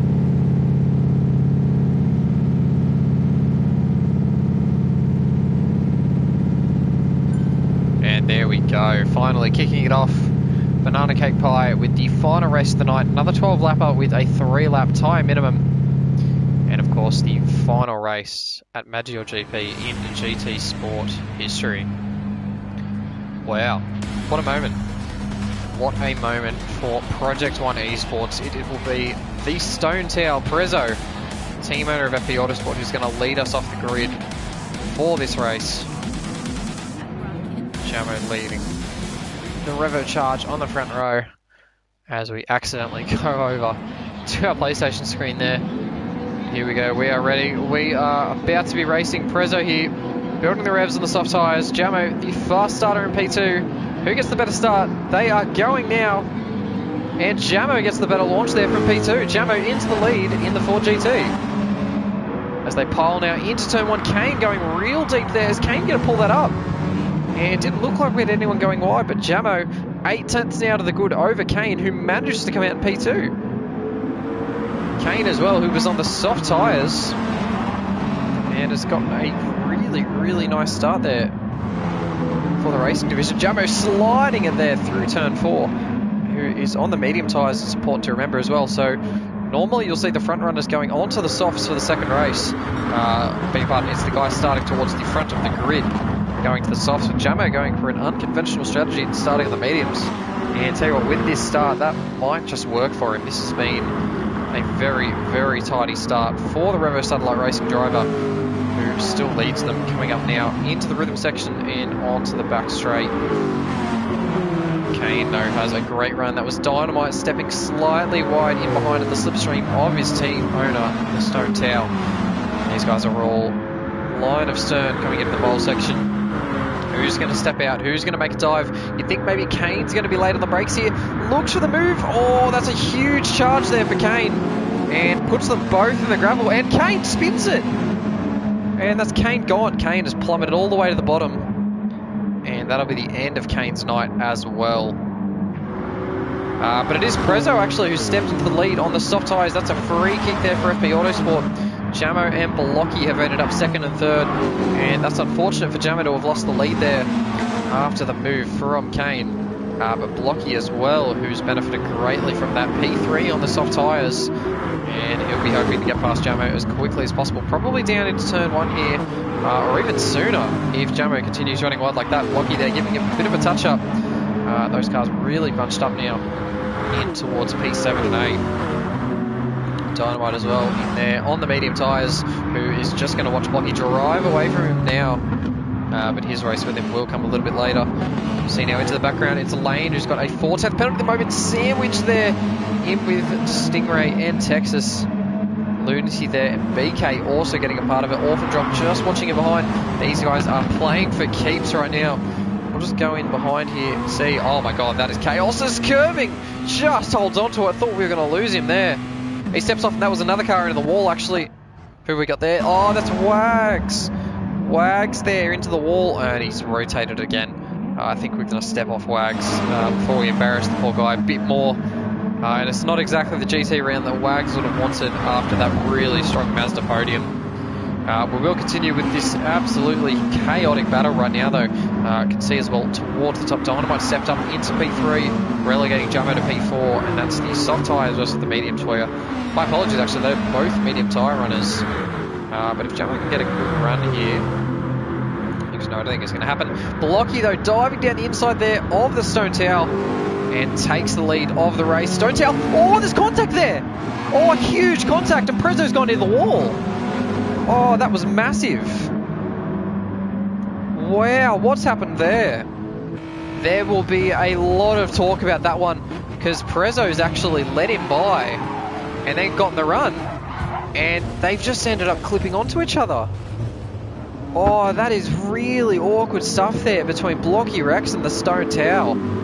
And you can almost guarantee that's going to end up in the steward's room there. And I feel like Blocky's just going to sit there and wonder why Prezzo was getting the run on him after letting him go. And Prezzo will be wondering why Blocky's turned down on him. We'll see if we can actually grab another view here, and we'll just look at the steering angle. Maybe grab an early opinion on this one. See there, and you know, I'm kind of inclined to say that's a bit lag related. It looks like Blocky's constantly coming out of the steering, coming out of that corner. That could be a tough one to decide. Very tough. We'll leave that until it pops up in the steward's room, which I assume it will. But for now, though, it's Blocky Rex has ended up 2.4 seconds to the good over Dynamite, who has a 7/10 margin on Jamo. These guys are both medium runners who have currently got the edge on all the other medium runners. So Lane, probably the first of the classic medium runners that we've seen towards the front of the pack. Stingray as well in behind on the mediums this time, so running the strat that most of the other guys are running. And this lag surely going to be messing around with Stingray a little bit now. Very tough to make a move, watching this Peugeot jump all over the place. Stingray though will do his best here as he goes down to force down the inside. Peugeot though with a little bit longer legs than what the WX has. WX though with a little bit more braking potential there as Stingray fires it down the inside for P4. And we see him elevate himself up into striking distance of Jamo. And on a charge now. Check in here with Orphan Drop, who's pushing in behind, currently setting PB times. He's got a very, very interesting pack of 2 WXs and his team boss Lane and another RCZ in front of him, with another Peugeot of Lunacy and our race 1 winner Tex in P9. Tex hasn't really made the fiery start that he did in race 2, but no doubt will be doing quite well in the future. All these guys diving in, and Orphan Drop decides not to. There we go, so another interesting strategy play from Orphan Drop. Lunacy as well following him. Lunacy is on the softs though, so we're hoping for Orphan Drop just to let him by here, as there's nothing separating those guys in the exit of turn 2. Through turn 3 you can just see that extra grip that Lunacy's got. He's able to get the nose in a lot earlier, and he'll be hoping for a good run down here. Probably could have gotten the power a little bit earlier actually, Not going to be able to get the move done just yet. As we go to outside, look at these gorgeous Team Max Speed cars. Lane doing a fantastic job, as always, presenting these things. And actually somewhat based on the Peugeot Sport hypercar entry that we'll see in the World Endurance Championship in the next couple of years. They are looking very, very swish. As which you can hear, that is some margin now. The Blocky Rex has got 6 seconds over his teammate Jamo, who is holding his own incredibly well on the medium tyre right now. And I think the worry now for Jamo is there's a lot of guys who've pulled off the undercut coming in at the end of lap 3 who might be able to force their way up ahead of Jamo. Not exactly lapping the quickest on the medium tyre, but he's doing quite well. And Jamo will just have to hope that his tyre life later in the race will be enough to hold on.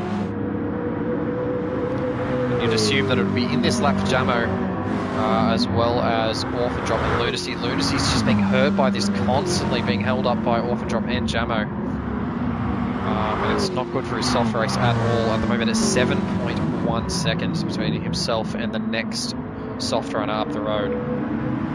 That's not what you want to see, especially when you've got Texas, the race 1 winner, in behind, nearly in slipstream now, who has the medium tyre. And we'll see out of this back who dives in. Jamo and Jack, and it looks like Curving's also going to join them. Hot on mediums will also be joining them, with BCP as well, just making the pit entry. And that was awfully close. And Kane here, who started on the soft tyre, will continue on the soft tyre. And Dynamite and Stingray battling now. These are the first of our medium starters who have come out on the soft tyre. And there was a pass for position there. It was Stingray grabbing P4 off of Dynamite. And these are the guys we're going to watch. That's the lane there with still some serious lag. He's just pitted for soft tyres, I believe. He hasn't my mistake. He was in this back the entire time. He started on the mediums.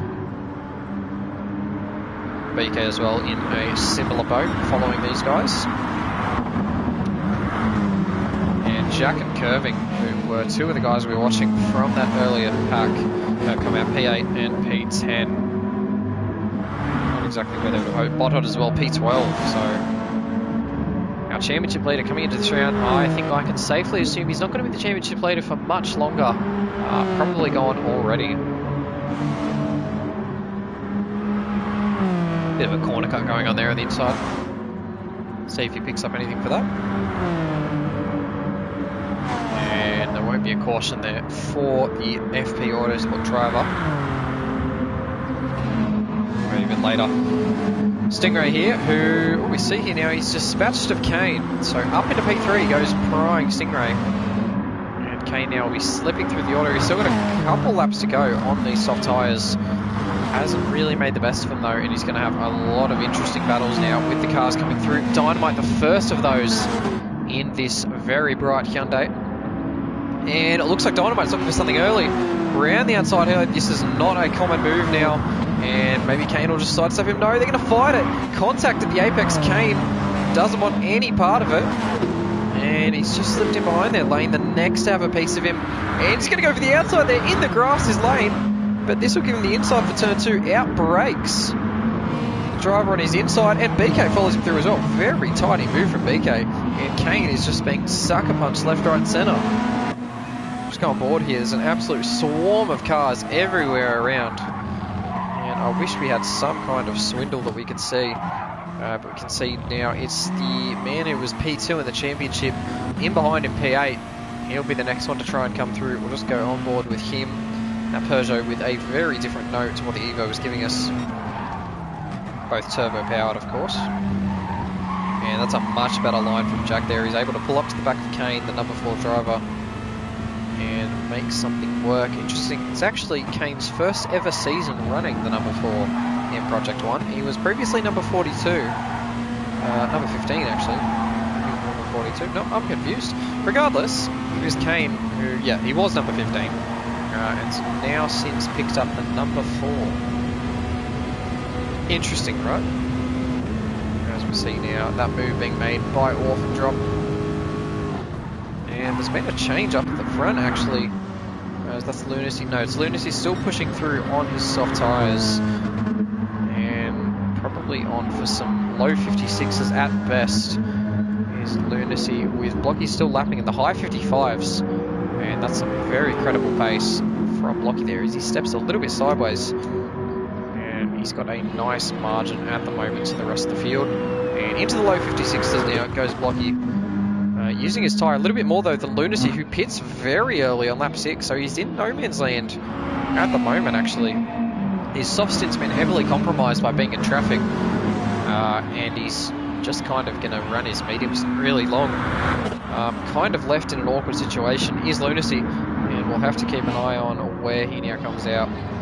We'll go on with Kane. I believe he's going to pop out near Kane. It'll be in between Kane and Bodhod. Lunacy pops out.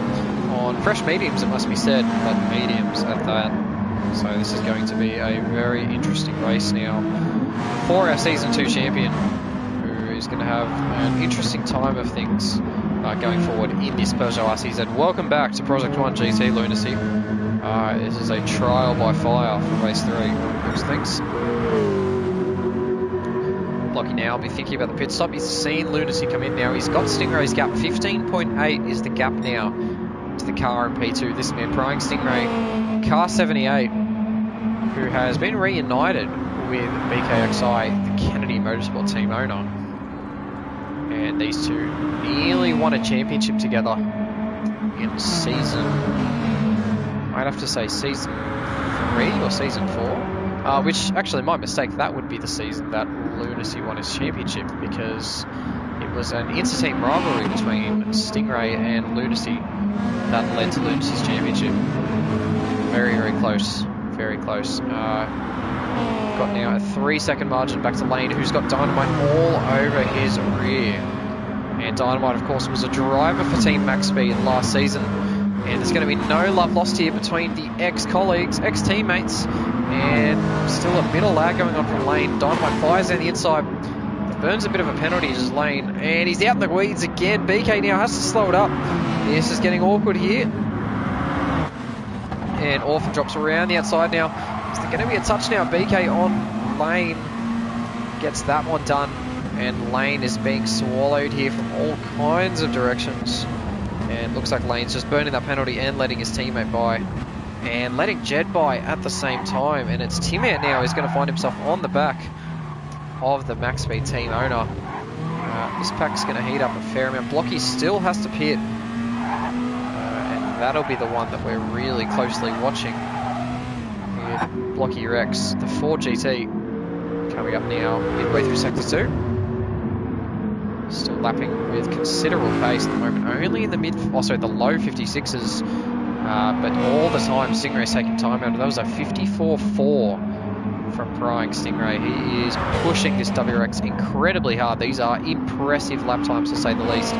This is the kind of thing that you would see Ridwan do on a regular basis, and to still have that pace in the softs as well at this late of a stage in the race is very impressive.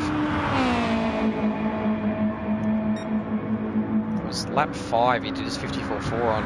Lap 6 at the moment, and he's not a whole lot slower. And we will watch Stingray's progress very closely as these guys going at it once again.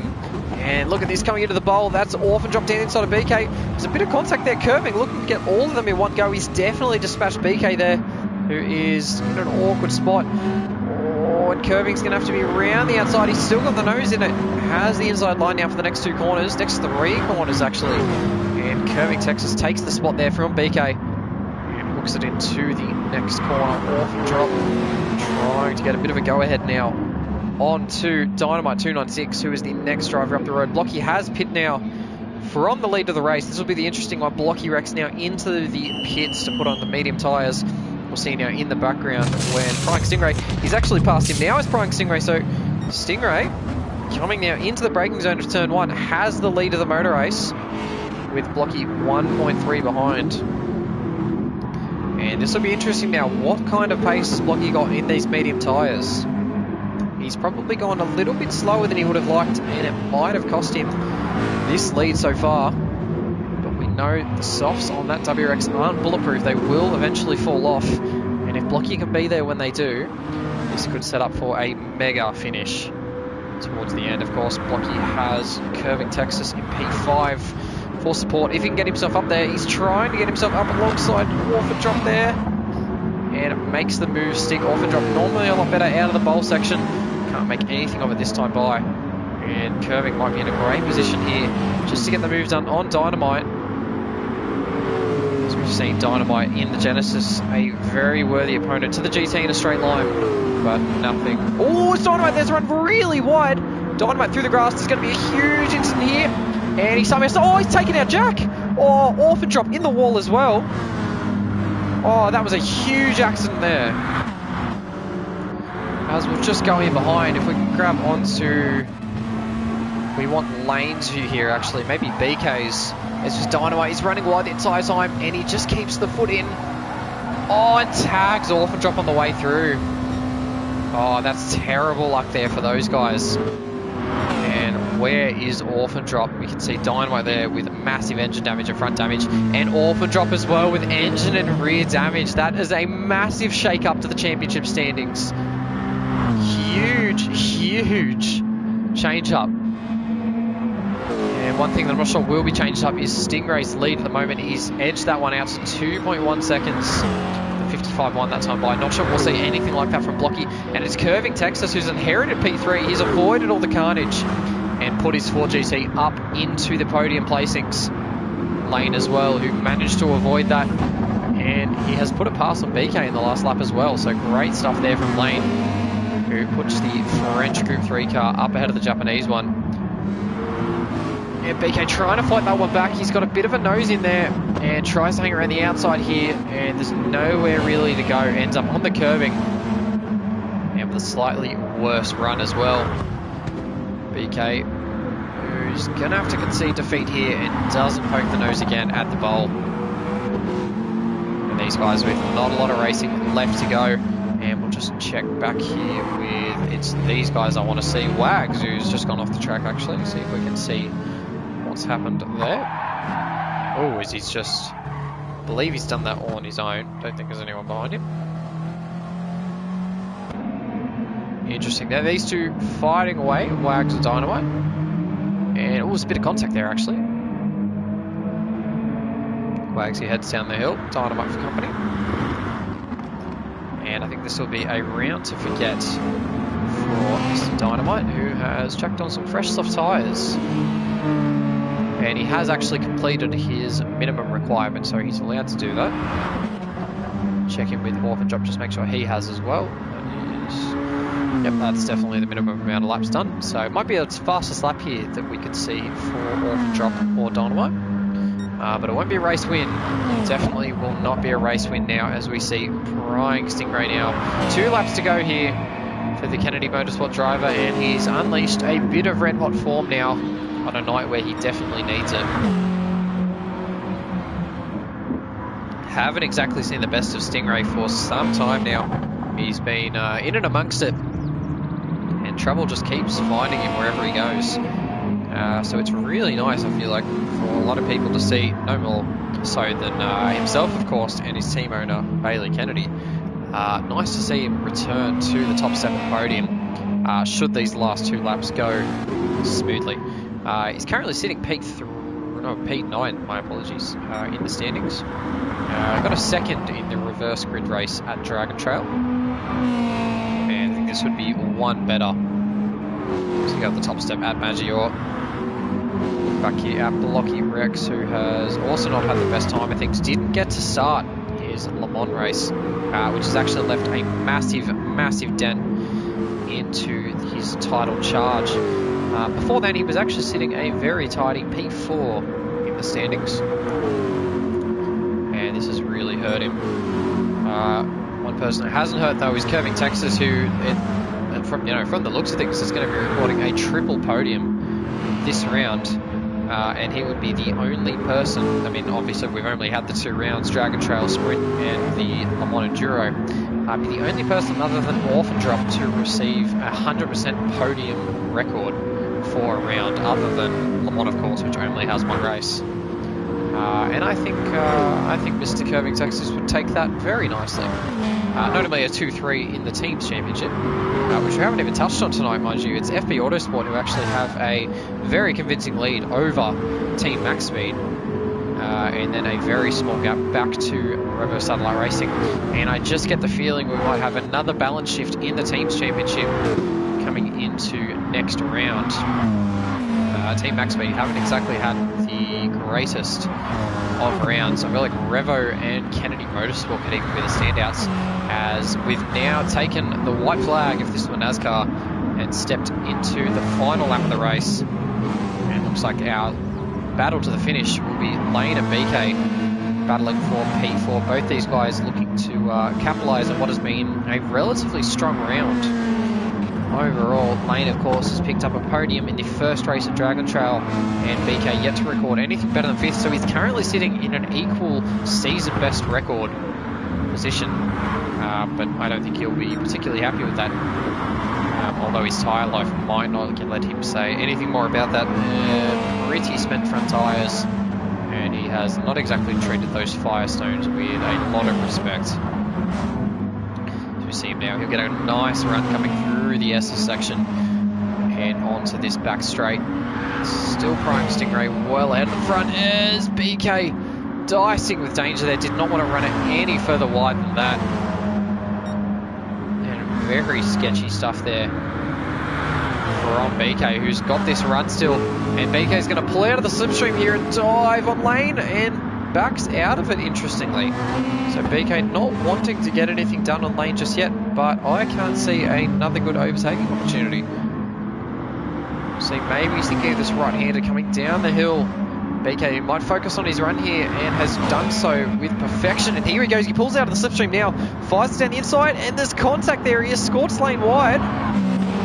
And Lane's holding on, he's just ahead still. BK firing on the inside, he's ghosted there, but Lane compromised in his line, didn't get the best exit, and BK maybe one more opportunity.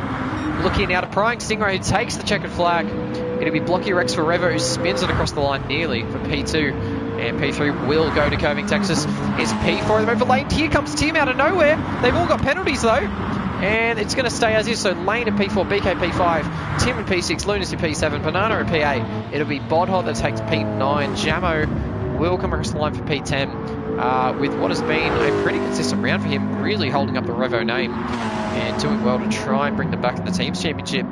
Kane will come across for P11. He burns a penalty just before he comes across as well. Orphan Drop in P12. What could have been for Orphan Drop is taken out really late in the race by Dynamite. Here we see here now in P13. So it's at 55 flat, so didn't really have the pace of Stingray today. But again, what could have been for Dynamite without that small mistake. We see as well JM Wags will come across for P14 in behind Dynamite. And it's going to be another slow race for the Stone Towel. It hasn't been the best of races for him. And I think he'll be very happy to see the end of this one. That's a bit of undersea there from the Genesis driver. But Prying Stingray there with a masterful drive. And he's finally pulled the right strategy out of the bag. And he's come away with the goodies as a result.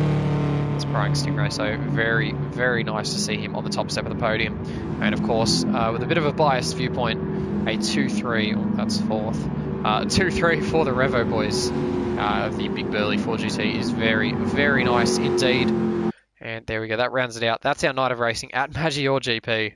And it was Prying Stingray who takes out the final race of the night and hoists his first trophy and first win of Season 7. There we have it. Grab the replay real quickly and have one final confirmation of the results. And there we see again, it is Prying Stingray who takes the win. Blocky Rex and Curving Texas who ran the podium positions. Lane and BK, the two team owners, 4th and 5th, with Tim Ant, Lunacy, Banana Cake Pie, Boltod, and Jamo all the way up to the top 10, followed by Kane, Orphan Drop, Dynamite, JM Wags, and the Stone Towel, a minute and a half behind with a very rough round, finishes our grid. It seems everyone is very quick to vacate the lobby And I think we will step out now, and thank you all for joining us, those who watch it back. I hope you enjoyed the proceedings and the racing. There was some great stuff tonight, really controversial moments too, and I'm sure this will shape the Season 7 Championship going forward. Can't wait to see you all in rounds in the future. Good night, and enjoy.